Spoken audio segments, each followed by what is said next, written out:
All right, all right, all right. Well, hold on. Let me put some entrance music for us. All right, the Malapert Smart theme song. Yes, we're back with another live stream. For anyone who used to listen to our podcast, it is still on hiatus. This is kind of a bonus thing. I'm just doing the show where I watch the show and comment on it as I go because I'm going to watch the show anyway, so I feel like I'm not really spending any extra time, or at least not that much extra time. Um, but I don't really want to spend the time to prepare podcasts right now because that's just, I take my podcast seriously. I know some podcasts, some wrestling podcasts go up there, they say they've been doing it for whatever many years straight, hundreds of episodes, but they don't even prepare. They just go up there and talk bullshit, honestly. Just say whatever the fuck comes out of their ass. They don't have, topics ready or slides or whatever. So yeah, it's not easy to run a podcast that you actually care about. If you're gonna go up there and just press record, fuck it. Yeah, go ahead. But in this case, that's what I'm doing here. But I'm not really considering this like a serious production. This is just my thoughts as I go. Whatever I need to say on a whim to, analyze and describe whether I like these shows or not, and like these segments and the storylines and the angles and the promos and the finishes and such.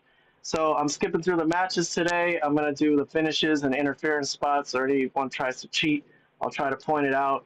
Otherwise, I gotta save some time. You know, I think AEW is lucky that I even watch their show at all. To be honest, so many people in the past couple years have just given up on it because it just wasn't going to change into what a lot of people hoped it was going to be. Maybe some people are happy with this show the way it is. They just want to see, I guess, anything or anyone go out there and do whatever, and it doesn't matter, and they'll be happy with it.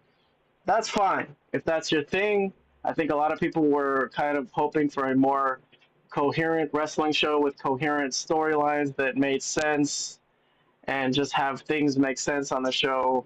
Have, people sell injuries and sell damage and not just get up out of nowhere and continue on fighting like nothing happened. These are some of the common issues on this show, amongst other things. And, other than Tony Khan's just lack of creativity and ability to create storylines, it's just been struggling. But there has been a few things going on that have kind of kept me personally interested. So the Hangman Page thing, he's the next challenger for Jon Moxley's title. He won the Owen Hart Cup tournament, or whatever you want to call it, the Owen Hart Foundation tournament that gets you a title shot for the world title at the biggest pay-per-view of the year, which is coming up all in Texas. So I think a lot of people were surprised that that ended up being Hangman and not Will Ospreay.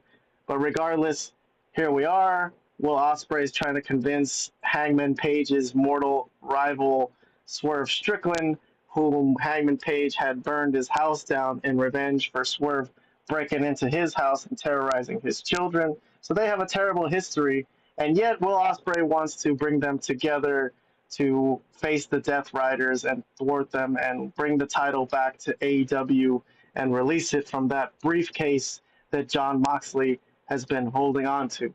Okay, that's that's interesting to me. That's good enough. I know a lot of people have problems with that storyline, but regardless, I'm into it. I'm following it. I was a big fan of the Hangman Swerve stuff, so I think this is cool. Um, Other than that, MJF has joined the Hurt Syndicate with Bobby Lashley and Shelton Benjamin, and MVP is their manager. So that's been going well, I think, very slowly, but still going well. They are over. People are interested when they come out, and MJF has hinted that he wants to go for the world title again and get back his triple B, as he called it, the big Burberry belt, as when he had it, he kind of rebranded it for the leather straps to be made of a Burberry material or whatever. I don't know. But if you hear that term triple B, that's what that means. Other than that, we got a bunch of CMLL stuff that are being, integrated into today's show because they are in Mexico, so they have to, kind of try to work together today and make an entertaining show. So I've heard good things about the show. I've heard bad things about the show. I've heard some people like it. Vlad, the wrestling expert, who is a panelist on when we do our podcast, said he hated it and he didn't enjoy it at all. So okay. I also saw some just swiping through YouTube, some loyal AEW diehards saying that they gave up on this show just because they couldn't enjoy it. So, but regardless, I'm gonna skip through and see what happens. MJF is slated to face off against Mystico today, a star in Mexico. I guess he was also Sin Cara in WWE. So, we'll see if MJF can come up with a good match with Mystico today. But all right, regardless, I'm going to hit play and see how this goes and check out the feel of the show as it opens. ¡Es miércoles! ¡Ya sabes lo que eso significa! Welcome to Mexico City, welcome to Grand Slam Mexico, and welcome to All Elite Wrestling! I'm Excalibur, joined by Nigel McGuinness, the ineffable Tony Schiavone, and we have a 2.5-hour broadcast from the heart of Mexico, the capital city! 2.5 hours. Well, at least it's not 4 hours like the other one. Mexico! Yeah, the last 2 weeks they've had 4-hour shows. They were trying to avoid their Saturday show Collision going head to head against other programming, I guess. So they mashed it into a 4-hour show with Dynamite, which sucked. It was too long. All right, let's see what they got for us. First segment on the show here today. In the Cathedral of Lucha Libre, Arena, Mexico.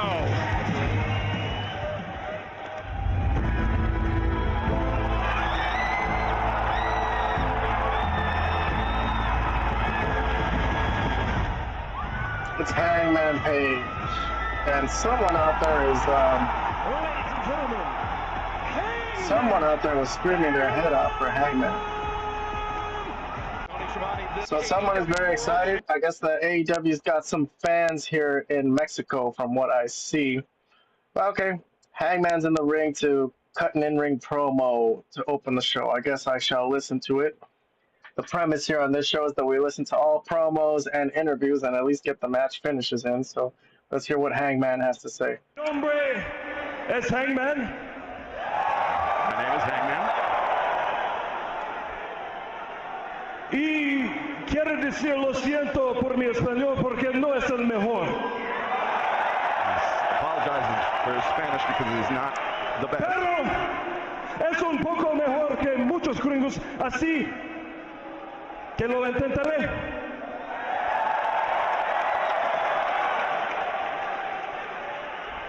Cuando era joven, mi familia tenía una granja de tabaco y cada verano como 6 hombres vienen de Ruiz Nayarit a trabajar. When Hangman was young, his family had a farm, and six Efraín, men that came from Mexico came to work on Samuel, the farm. Adrián y como 2 o 3 Migueles. All those names. And Y cada año trabajé. Man, Excalibur is struggling to keep up with this translation. As soon as he tries to say something, Hangman just talks over him. So maybe they should have come up with some subtitles for this or something. Although I sort of kind of tell what he's saying. But the American audience probably has no fucking clue what he's saying. But okay. Con ellos.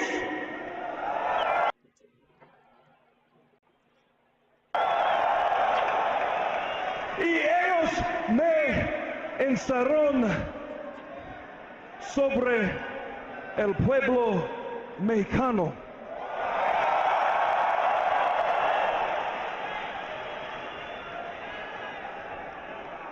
Eran muy trabajadores, eran honestos y cuidaban de sus familias.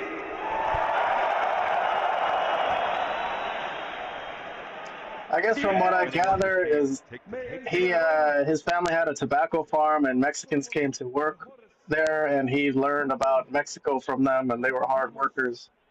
He's trying to show kinship and respect for the Mexican people. is what I am gathering from this promo in Spanish. I don't really even need to listen to it to gather what he's trying to say. But okay, let's see if anything happens in terms of like an angle. I really just don't care about him kissing ass over here. That's cool. But let's see what he's got to say in terms of what's going on with Moxley and Swerve and everybody. That's what we really want to know. Gracias por esta colaboración entre AEW y CMLL, porque cuando trabajamos juntos podemos cambiar el mundo. And AEW and CMLL are united. We are the best professional wrestling in the world. Ahora hablaré de nuestro campeón John Moxley. Here we go. Finally, man. 4 minutes into the show. For fuck's sake. Lamento no tener una lucha esta noche. Hangman will not be wrestling tonight. Y tengo prohibido estar en la arena durante su combate. And he's not allowed Pero be in the arena during the main event tonight. dijo nada sobre después de su combate. But nobody said anything about after the match. You know, I guess I've never seen this. I've seen people go to other countries, wrestling companies go to other countries, namely WWE, and they've been to Belgium recently and France. They still cut their promos in English, man. Everyone speaks English around the world, so it just kind of seems forced here because he's not even a Spanish speaker. But I don't think they had to do this. I think he could have just cut his promo in English so that the American audience could understand it and not drive them off, really, from what I've seen. Because from what I heard, a lot of people got driven off because of this, and that's understandable. I'm here because I have to be. I have no choice. But other people have a choice to change the channels. I don't have that choice. I have to watch AEW. I have no choice. Así, después de eso, le voy a partir su madre. Can't translate that one, but you get the drift.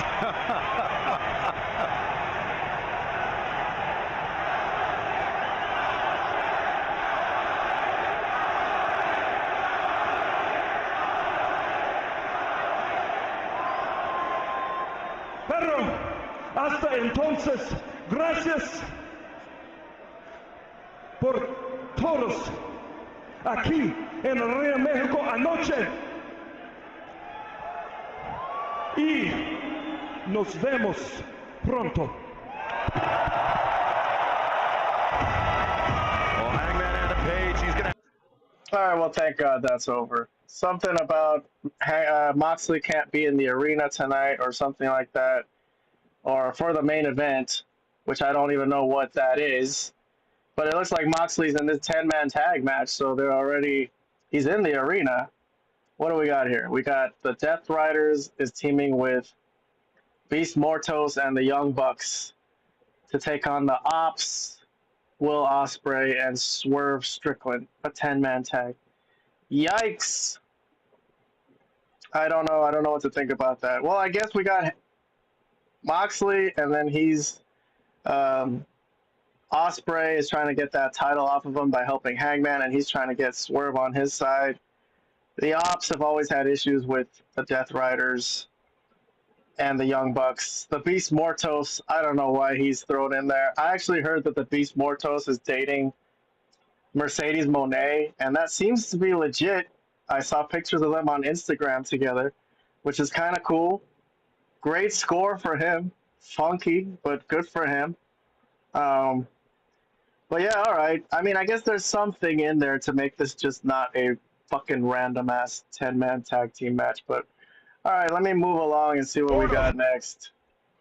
Let's see, we also got Mark Briscoe against Okada. Doesn't say that it's for the Continental Championship. just a match, maybe an eliminator. It doesn't even say eliminator match, but okay. We got a CMLL World Title match. The CMLL Women's Champion is Zeuxis, who I've seen before, maybe once or twice on AEW, and she's defending it against Mercedes Moné, who has 4 titles, I guess, or 3 or 4. I'm not sure at this point, but she's trying to be a belt collector, so I guess I could see her winning that. But and then there's a 4 million pesos high flying 4-way, so the winner gets 4 million pesos. There's been a couple of AEW matches in recent memory where it's just for cash. Ricochet was in one of them and he lost, so he's in this one. Leo Rush is in it too, so I expect both of them will want to win the cash. Hologram. I don't know what he could use the cash for, to do some hacking or something. I don't know what he does. I don't know what his gimmick is. And then Mascara Dorada from CMLL, who I don't really know much about. But okay, so they got a 4-way for money, which I'm probably not going to pay attention to. MJF and Mystico, 14-man tag. Oh my god. There's a 7-on-7 match. I don't even want to look at any of this. I think this is going to be the one that I just have to skip over, man. I mean, we got on one side we got Hechicero, who has the best theme song in the world, teaming with Dax Harwood and members of Don Callis family and a CMLL guy, Volador Jr. against Bandito, Templario, Atlantis Jr., and then Adam Cole, Brody King, and Daniel Garcia. Just the basic babyface versus heel matchup, I guess. But okay, I guess that's what this match is. They're starting with that big 14-man tag. Stokely Hathaway is cutting a promo for Dax Harwood on the way to the ring. I know I said the premise of this show is that I play all the promos, but I don't need to play Stokely Hathaway's promos. I'm sorry. I think it was a major mistake to put Stokely as the talking head for FTR. I think he had no credibility when he did that. The previous thing that we saw him do was try to get matches for Taya Valkyrie and Deonna Purrazzo, which he didn't do. He didn't get them any matches. In fact, they just disappeared off TV. So I don't know what they think. People just forget things or something like that. He has no credibility.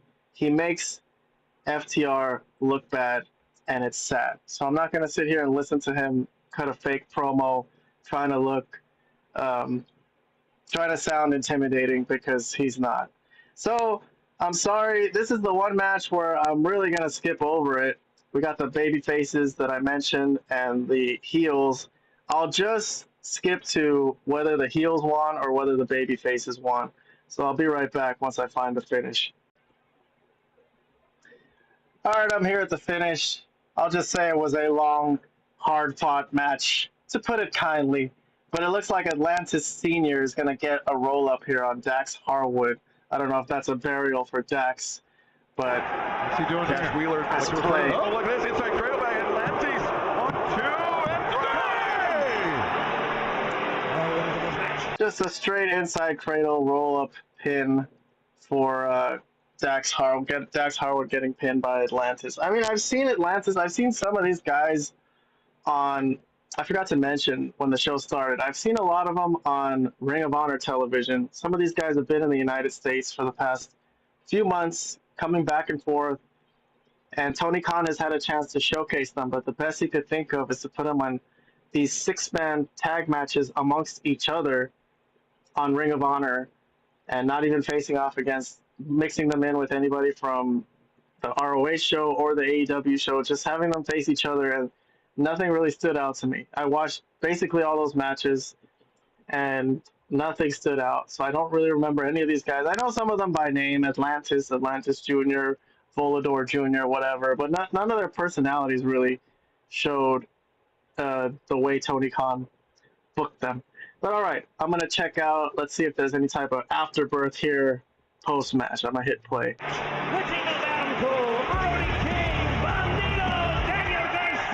Yeah, well, as I suspected, Dax is pissed off about that roll-up and is going to attack Blue Panther Sr. Oh, look at this. a sore loser. Now Atlantis Jr.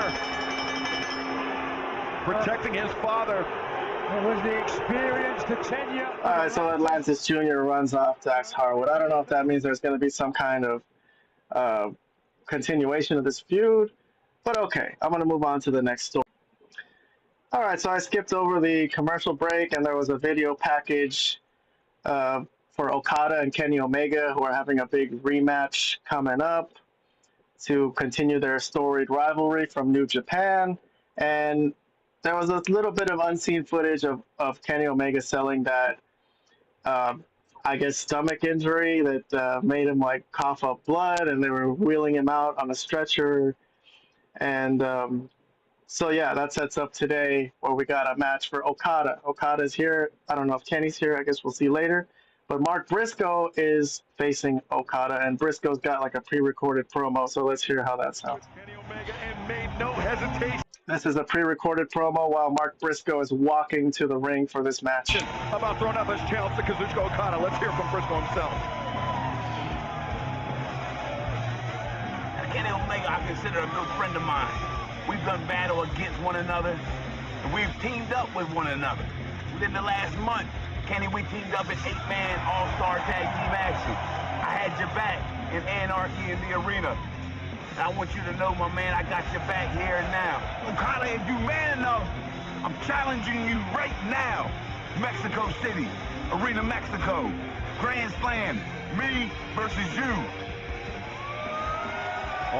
All right, so Mark Briscoe is talking about how he and Omega had a bit of history, a little bit of a friendship, and even recently in AEW. So he's got his back. He wants to get some revenge on Okada for what he did to him. So here comes Okada, and they're going to have a match. Don Callis, I guess, is with Okada, which is a little funky. I don't know if he's got a loose alliance with Don Callis, not in the Don Callis family. But all right, I'm going to skip forward a little bit into this match and see what happens. All right, I'm back. I'm here at the finish. Don Callis was on commentary the whole time. I didn't listen to any of it, thank goodness. But Mark Briscoe was very fired up for this match. He's here to get some revenge for his friend Kenny Omega, and even did a top rope dive. There was one funny little spot where Okada gave Mark Briscoe the middle finger like he usually does, and Mark Briscoe bit his finger. But all right, let's see the finish and how this goes. They're just trading shots in the middle of the ring at this point. Again, Briscoe intercepts boot. These two men battling. No. Okada breaks free. Oh, wait a second. Okada. The tombstone pile driver. He nailed it. Center of the ring. He could probably pin him right now. But Okada wants to make it certain. Here we go. The Rainmaker, the cover, and the win. All right, so I would presume that Don Callis was there to, cheer on Okada because he doesn't like Kenny Omega, so he wants Okada to win this match against Kenny Omega. But overall, based on the finish, I think the match seemed like decent enough from what I saw. But the finish, I gotta say, I didn't like. A tombstone pile driver on Mark Briscoe from Okada, and then he kind of, not even lifts Briscoe up, but Briscoe basically has to just get up by himself after getting tombstone so he can take Okada's Rainmaker clothesline finisher. So I kind of think that looks a little fake, so whatever. I didn't really like that. I'll give that a thumbs down. Regardless, I'm going to move on and see if there's any type of afterbirth here. It looks like Don Callis gets in the ring and is applauding Okada. Oh, and he's going to hold Mark Briscoe down, and they're going to do some heel stuff together. So Okada's going to get the Continental title belt, and let's see if he's going to nail Mark Briscoe with it. I know some horrible people, but nothing as horrible as a Don Callis. Okada nails Mark Briscoe in the midsection, just like he did to Kenny Omega, and then for good measure, another one in the face, and then the two stomp on him, NWO style. No one there to help. Doesn't matter that it's in Mexico. Even if it was in America and his own friends were backstage, AEW just leave plot holes open like this. literally nobody is there to help Mark Briscoe. He has no friends. Of all the people that he helped the past few weeks, nobody came in and stood up for him. Okay. Okada walks to the back. And here comes MJF. Okay, so MJF, who is reviving his, he said his American champion gimmick for the night because they're in Mexico because he was the international champion for a while, but he changed the belt to the American championship. And as of right now, the United States are heels to everybody in the world because of the president, Donald Trump. But regardless, they've always been thought of as being an asshole, warmongering country. So right now is no different. And of course, Mexico has been having a feud with America in terms of the immigration battle and all that. And America stole land from Mexico as well in the past. So here comes MJF. Let's see what type of reception he's going to get. We're about to be joined by the most reviled men in all professional wrestling, anywhere in the world. Anywhere in the world is right. Following contest is set for one fall. Being accompanied by the Hurt Syndicate from Plainview, Long Island, New York. Weighing 226 pounds, Maxwell Jacob Friedman, MJF. All right, well, he's actually getting some cheers, surprisingly. All right, I'm back. Sorry, I got distracted for a few minutes. Had to go do some work. Also got some texts, some real life texts, some drama that's going on with one of my really close friends. Someone really close to me is having a rough time. And it's just kind of a bad situation. Really sad for them. But regardless, yeah, and here I am coming right back to my AEW Dynamite stream. How dumb life is. I mean, how dumb I should feel with all this serious, horrible stuff happening around the world. And all I really want to do is dive into wrestling and just forget about it. Eventually, you do have to deal with things. But yeah, it's hard to be a person who really covers wrestling online and to have serious things happen in your life that takes you away from it because it just kind of feels a little silly going back to wrestling because wrestling is just not, it's in the big scheme of things, it's really silly and it's not that important. You know what I mean? When something seriously bad happens in your life, it does kind of make wrestling seem even more sillier than it is. But irregardless, I was at the part where MJF was coming in to his match against Mystico in Mexico. I thought he would get heavily booed since he's trying to play up the American thing in Mexico. But no, the hardcore wrestling fans in Mexico are actually appreciative of him and his talents. He's coming in with the Hurt Syndicate, so everyone's with him. Lashley, Benjamin, MVP. I do think from their little bit of time together, they've had a few in-ring segments. I think they could have done with maybe at least one little silly, tiny little silly segment, like the way he used to do with Adam Cole, of them just hanging out and getting our dynamics of them that way. But we haven't had that yet. So they do help each other cheat, though. MJF has helped Lashley and Benjamin cheat, although they don't really seem to need it, but he's just there to help them anyways. And then here comes Mystico. So I don't know. I kind of heard rumblings that Mystico had an interesting ring walk entrance. So I'm going to hit play on his ring walk entrance because I think he's their top guy here, it seems, in CMLL or something like that. So let's see what kind of ovation he gets while the Hurt Syndicate is in the ring.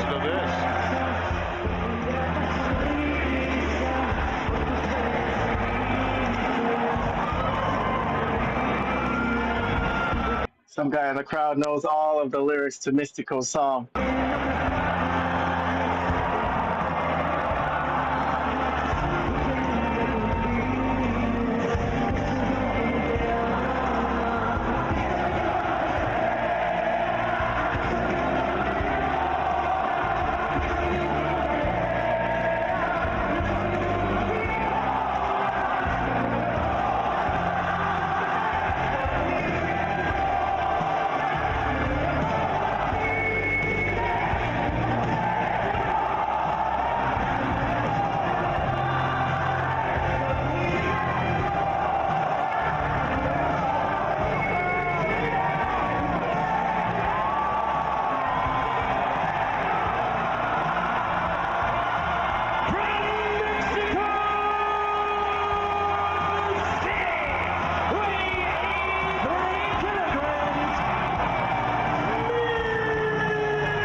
Well, I guess the fiery part of this was that the entire audience knew all the lyrics to the song and were singing along to it. All right, all right. Well, that's nice. What a magical moment. All right, well, I'm going to skip forward into this match and wait, check out if there's any interference spots before the finish. All right, we got our first interference spot here. It looks like MJF is out of the ring, outside of the ring, and is going to get chased by Mystico around the ring, and then the Hurt Syndicate are going to kind of step up and block Mystico from chasing him. We've seen MVP browbeat his other guys too, so he'll take no guff. Mystico in pursuit of MJF, and Mystico lost sight of MVP and the AEW World Tag Team Champions Bobby Lashley and Shelton Benjamin put on the brakes. He's asking them to move. I don't think he's going to get it. Oh, but MJF, he got it all right. Parting the crowd and landing the cheap shot on Mystico. All right, so the Hurt Syndicate created a human barrier shield, and then MJF snuck through and got a cheap shot in on Mystico, giving MJF the advantage. So, all right, he's got the advantage now. Let me skip forward and see if there's any more interference or see what the finish. All right, we got some more interference. It looks like I skipped forward a little bit into the match. MJF is going to throw Mystico outside of the ring and distract the referee so that Shelton Benjamin can do some damage. MJF into the shot. And MJF, he's got the referee distracted. And now, Shelton Benjamin driving Mystico into the barricade. It's got an absolute. All right, and flings Mystico back into the ring. The referee sees what's going on. Looks like he's getting a hint, and Bobby Lashley and Shelton Benjamin on the floor. You got quite an assist just by standing there. Intimidation. all right, well, the ref didn't throw them out, but he kind of got an inkling that they might be doing something and asked about it. All right, so the match carries on. Let me skip forward.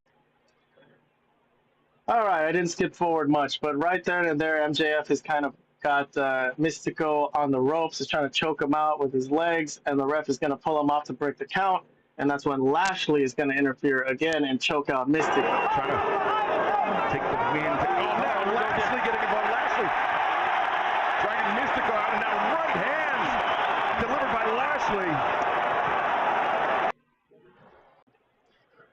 All right, skipped forward into the match. MJF has been getting a lot of help from his boys. But it's still a hard-fought match, not enough to help turn the tide. And at this point, it looks like he's going to try to leave, which is very embarrassing. I'm going to watch this clip and make a comment about this match as MJF tries to walk up the entrance ramp. In Arlington, Texas, at Globe Life Field, AEWTIX.com, as MJF, and this is the battle that MJF wanted. He called out Mystico, and now apparently he wants no part of the legend. I don't know, it might be a tactical retreat. I don't know. He's a coward at heart, I feel. Mystico up the ramp, and La Mystica, no block. MJF, tombstone off the ramp. Catastrophic for Mystico. All right, so Mystico caught up to MJF, tried to give him a Hurricane Rana, it looked like, and then MJF turned it into a tombstone. Kind of embarrassing, already kind of embarrassing for MJF to try to run away after all the help he's received. So I was trying to think when I was forwarding what could be a decent finish to this match, because they've already got all the interference. I know Mystico is kind of the man over there and they don't want him to lose, but you know, he has an out. And it would be very much worse if MJF didn't win. So, all right, I'm going to skip to the finish. Let's see what they got for us. I'm curious. All right, I'm finally here at the finish for this epic encounter between Mystico and MJF. It was kind of a mess. I kind of checked out what happened ahead of time to see what happened, so I'm going to comment on it as we go. So Mystico is going to get MJF in a submission, and MVP is going to distract the ref to, you know, keep him from seeing MJF tapping out. So let's play that part. And now, perhaps La Mystica! There it should be over. And Mystico, he didn't realize the referee wasn't there. So Mystico gets more than an out at this point. He basically won the match. The ref didn't see it. So even if MJF wins at this point, it's not so bad for Mystico. But let's carry on. Oh my God. No, not like this. It's a low blow from MJF. So he's got him in a pinfall. The ref is not looking. So there's a bit of a delay here. Come on. 1, 2. No. And Mystico still kicks out. Okay. So this guy is like, this guy's a legend. He's one of the best of all time, it seems. MJF is stunned, and he's gonna get frustrated enough where he's just gonna give up on this match, which is surprising MJF to me. absolutely stunned as Mystico showing his heart, showing his tenacity, showing why he is one of the living legends of Lucha Libre. Oh, wait! The low blow. Okay, so the crowd was taunting him, calling him a puta bitch. He just low blows Mystico right in front of the ref, pushes the ref away, and here comes the Hurt Syndicate to put on some hurt, I guess, hurt Mystico. And what's going to happen here is MJF is just going to go for the heat instead of the win and just pull off the mask. Not good for his quest to regain the world title, AEW's world title. Doesn't get him higher up the rankings, but the Hurt Syndicate are laying a beaten down on Mystico, and this is where MJF is going to unmask Mystico. Although we're not going to see the face. No one has been able to do in more. His more than 25+ year career. MJF takes off the mask. No, come on. So he rips off the mask. Mystico's holding his face, so we don't quite see. They could really rub it in right now and take his hands off of his face if they wanted to bully him. But they're kind of being nice. MJF puts on Mystico's mask himself and gives the crowd the middle finger. All right, so here comes some Mexican wrestlers, Bandito and 2 luchadors from CMLL, to step up to the Hurt Syndicate, and then from behind, Mike Bailey and Kevin Knight are going to give a top rope drop kick to the Hurt, to Lashley and Benjamin. MJF super kicked in the face. Okay, so the Hurt Syndicate, not only do they not win the match, they lose by DQ. They did get some heat, but I think overall it made them look bad because they were not able to come out of this as the dominant faction. And they looks like they're set up for a tag team match or something. Mike Bailey and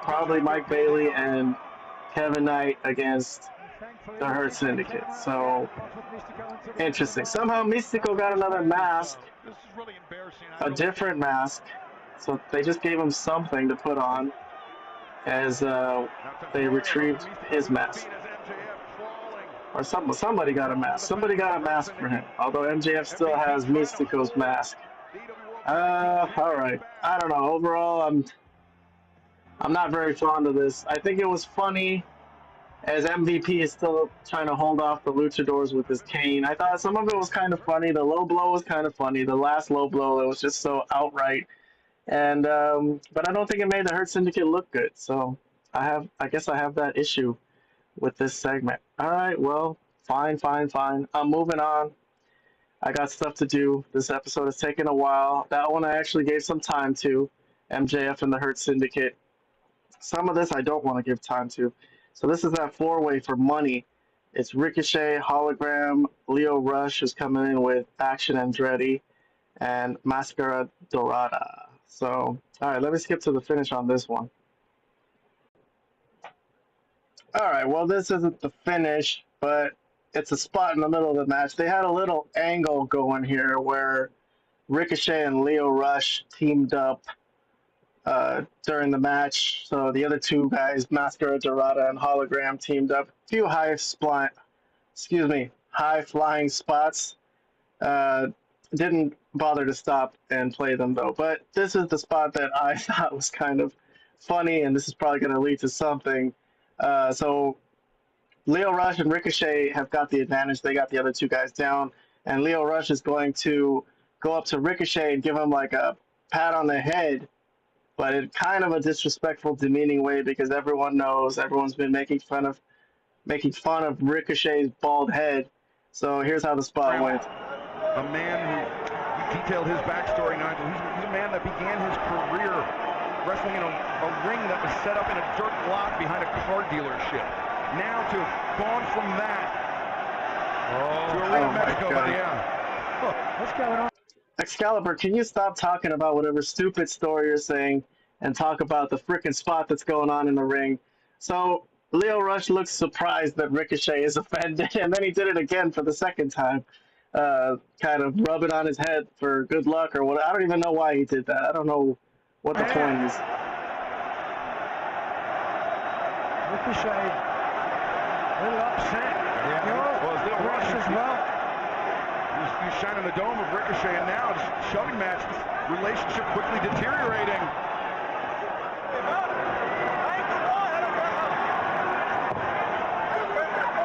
These two men are arguing. All right, as these two argue, Ricochet says he's not the one to be fucked with like that. Mascara Dorada kicks them from behind. All right, so this is going to be a legit four-way now for the rest of the match, it seems. Let's get to the finish and see who wins all this money. Reversal. All right, I'm here at what appears to be the finish.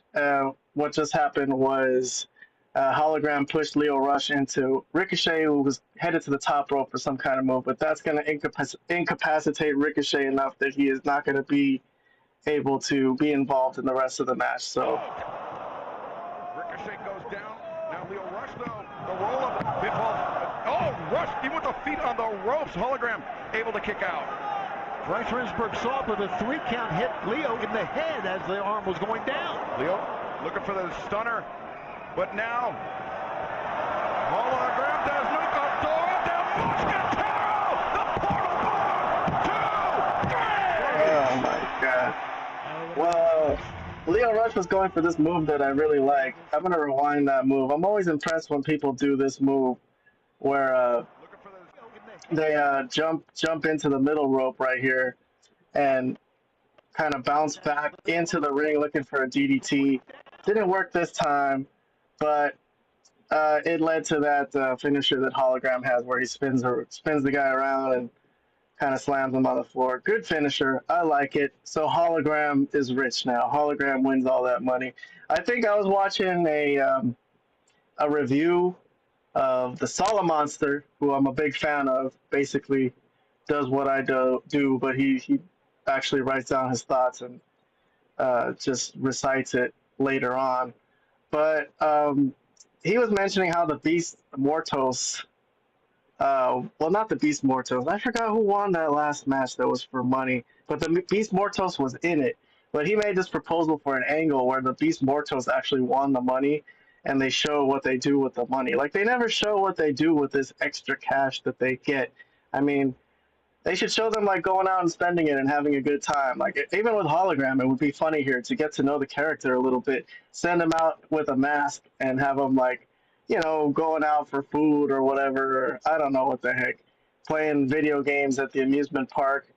But, yeah, I guess he's just going to go home and invest it wisely, I guess. Something boring. But all right, let's move on to the next matchup. All right, so this is Mercedes. She's got 3 belts, it seems. She's got a sombrero on, and she's facing off against Zeuxis. I'm sorry, Zeuxis, who is a luchadora with a mask and a bountiful derriere, so it would seem. So this is for the world title from CMLL's company. But okay. I don't have much time. I'm going to forward through the match and see if there's any cheating or, you know, what the finish is. If there's any cheating and or finishes and or interference, I guess Toni Storm is a possibility here to kind of step in. But I guess Toni Storm had her stake ruined by um, by Mercedes. The last time I saw, I think Mercedes was out ringside trying to have a steak, and Tony Storm kind of bum rushed in there and ruined that nice dinner she was trying to have. And so Tony Storm is involved with Mercedes. They're going to have a world title match for the AEW world title at All in Texas. So she could get involved, I guess. It's a possibility, or maybe not. But anyways, let's jump to the finish. All right, I'm at the finish. No interference, no Tony Storm. I think Zeuxis is on the top rope. She looks like she's got Mercedes ready for like a slam or something, like in the position like a Mark Henry World's Strongest Slam. But Mercedes is going to counter this and just pin her for the win and win the title, it seems. And now, Mercedes counters! 1,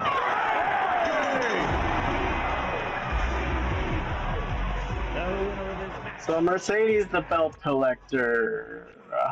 What does this do for her? I don't know. It kind of makes me feel like she's not going to win the title from Tony Storm now. Since she's got 5 belts, they're all hanging off her arms. She still carries that Owen Hart tournament belt too, it seems. And Aubrey Edwards is helping put 1 belt on her waist, so at least they're not going to fall off. Zeuxis is disappointed in Mexico, in her own home country, has to walk away disappointed. But all right, it seems something is happening on the Titantron. Something is coming up. Let's see what this is. She's the kind of woman your mother takes home to you, with thighs that would give the Chihuahuan desert a wet dream. It's Tony Storm. It's a Tony Storm video package. Seems like it's pre-recorded. Something to mess with Mercedes' head.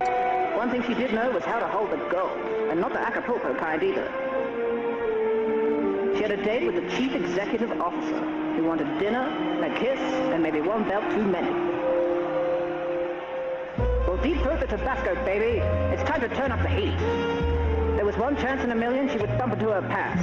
But like everything out of the past, it was all behind her now.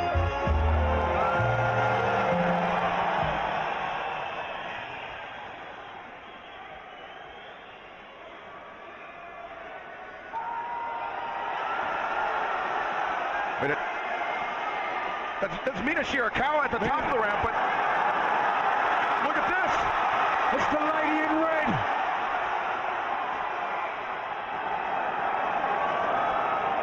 And that lady in red is the AEW Women's World Champion, Timeless Tony Storm. Mercedes Moné. Hardware going everywhere. It has been getting increasingly physical between these 2 women as we approach All in Texas, and Mercedes Moné fleeing, attempting to flee from Timeless Tony Storm, and look for Storm Zero on the ramp. The referees pleading with the champion as Mercedes trying to escape to the arms of a lucky fan here at ringside. Check the face of the Women's World Champion. I'm telling you, what a match that is going to be coming up. All right, well, in case some of that was a little cluttered, I guess I'll explain what happened. The video package distracted Mercedes so that Tony Storm, or Mina Shirakawa, Tony Storm's friend at this point, was on the entrance ramp to distract Mercedes, and Tony Storm came up from behind and started smelling on Mercedes' neck, which is a good callback to a couple of instances when these two have had face-offs where, for some reason, weirdly, they smell each other, which I think has been really a good spot for these two. It kind of made this a memorable feud, in my opinion.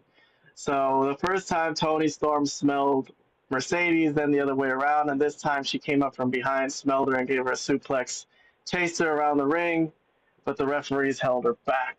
All right, well, good stuff, good stuff. I actually like that. I like the video package. I think that was a good spot for them. I was kind of surprised Tony Storm didn't just interfere so that they didn't have to do a title change. But okay, Mercedes has a new title. Interesting. All right, let's move along with the show. We got about 30 minutes left, a little less. This is an extended episode. This episode had an extra 30 minutes. I guess that out of all this stuff, they really thought, well, we can't cut anything out. Not the 7-on-7 tag match, not the match where they just fought for money, and definitely not this 10-man tag match. But this match, I guess, has some interesting stuff in it. So it's the 10-man tag that has the Death Riders and the Young Bucks and the Beast Mortos on one side, and the other side has Will Ospreay and the Ops and Swerve Strickland. So I am looking for certain things here that have to do with Jon Moxley and the Death Riders, with Hangman and Swerve, and maybe Will Ospreay. Sorry, maybe Hangman. I meant Swerve and Ospreay are definitely there. Hangman might come in, but anyways. All the competitors are in the ring. Looks like the Death Riders made a normal entrance today with all the rest of the wrestlers. Kind of funky to see that. But okay, I'm going to skip forward until there's a spot that I deem worthy of us watching. So hang on a second. All right, so I skipped through a lot of this match. Lots of high-flying spots. Nice stuff. Ospreay with the top rope dive. Swerve also onto the Young Bucks. Beast Mortos with a nice spinning dive out of the ring. Had a nice spot with Samoa Joe, as they're both really big, tough-looking dudes. But I'm at the finish, and it looks like Swerve is going to take the pin from Jon Moxley in which is an interesting finish. But let me play it, and then I'll give my thoughts about it after. Love the teamwork with Swerve and Ospreay. Love it. And Swerve, maybe looking for the Swerve stop, but we'll never know. Matthew Jackson intervenes. Sent to the floor. And now Marina Shafir. Yep. She's got the referee, which is her job. And from behind, now Moxley, the roll. I don't even know why they need Marina interfering on the right, distracting while Swerve gets pushed off the top rope by the Young Bucks. That's not like that's something that would really get them disqualified in AEW, in the world of AEW. But Moxley's going to pull the tights as well on the other side of the referee. He got the trunks too. And 3 Moxley. So yes, Swerve wins the match. Swerve loses the match. I'm sorry. Swerve takes the pin in the match. It's an interesting finish, I think, because it lends to Will Ospreay's belief that nobody can defeat Moxley except Hangman Page. Like, he told Swerve, we're not the ones. Hangman's the one, so we should get behind him. So Swerve was always like, no, man, I'm the one. I'm just the one who keeps getting screwed over. But here he takes a pin from Moxley. So it should make him feel like, I guess maybe I can't do it. Maybe we got to throw all our weight behind Hangman so we can get rid of this Death Riders bullshit. But okay, there seems to be 4 minutes left in the show. I'm just going to play it out and see if there's any type of afterbirth or something to end this madness. The Young Bucks and the AEW World Champion, Jon Moxley. Not only did Jon Moxley get the assist from Marina Shafir, but it was the handful of trunks, the added leverage that allowed Moxley to pin Swerve here in our main event. And look at this. They're not done hammering Samoa Joe. All right, as the fight is over, the match is over, the fighting continues as the Death Riders and the Young Bucks continue to try to put their opponents down and keep them down. So let's see what happens from here. I assume Hangman Page is going to come out and clear the house. And right now, Swerve is all alone with 3 men, Nigel. Oof. First one didn't connect. Fake-looking super kicks that Nigel says they didn't connect. Dude, they're connecting, kayfabe-wise. They just look awful. You gotta sell it, Nigel. I'm sorry. I know it looks stupid, but yes, here comes Hangman Page. Well, Hangman, he said he was not allowed in the building to watch the main event, but he said there was nothing. Oh, Hangman wasn't allowed in the building for the main event. Why did they make that stipulation? I don't know. But okay, I guess I got that confused at the beginning. So Hangman, now that the main event is over, he can enter the fray. And Moxley's in the ring. Keeping him out of Arena Mexico after the bell Hangman, eyes locked on the man.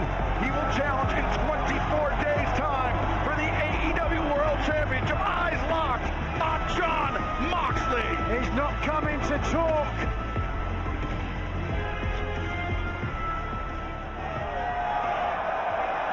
All right, so Hangman gets in there face to face with Moxley, and they start swinging away at each other. Why did the Death Riders and the Young Bucks bail out of the ring for this? I don't know. There was a little bit of timing issue there. If they wanted to go out and check if the other guys were down, everyone is down. So they should be helping Moxley, it seems. But he's in the ring and he's going to take a buckshot. He's not going to take a buckshot. He intended to hit Moxley. Moxley ducked out of the way and he hit Nicholas Jackson. So, who are acting surprised that Hangman hit them. They have not been aligned for fucking years. So I don't really get that. They know he's not with them. And now all the baby faces are up and the ops are up and Will Ospreay's up.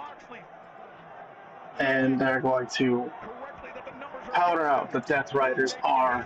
And that's the end of the show, it seems. Down to about a minute left. So yeah, the baby faces stand tall as a graphic airs of Moxley versus Hangman Page for All In Texas, which is on July 12th. So we're getting there. A couple of weeks, maybe 3 weeks away. Well, not over yet. Page is walking up the ramp, is trying to get at Moxley, but no. They walk to the back and kind of a popcorn fart ending here. He didn't chase after him. Gives a stare to the Young Bucks. I'm sorry, it was Matt Jackson that got kicked in the face, not Nick.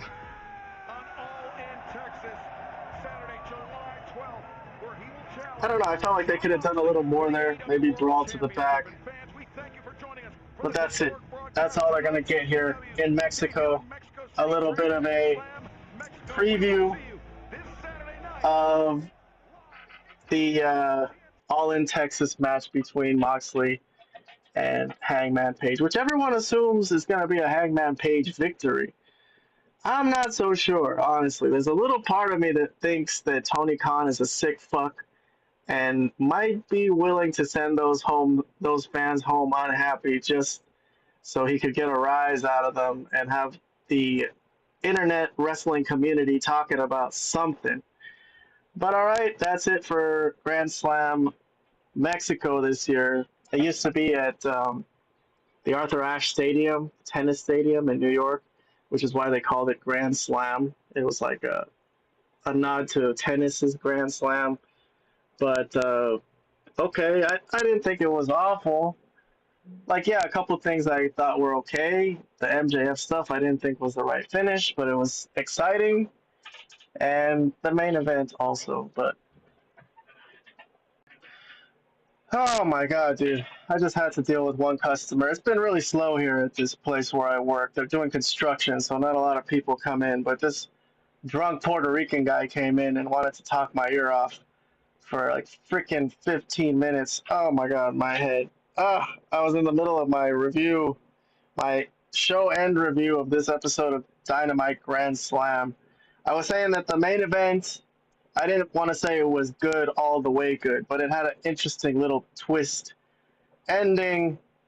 And I think the other thing I liked about this show was probably the Mercedes Moné and Tony Storm stuff. That was not bad. That was decent.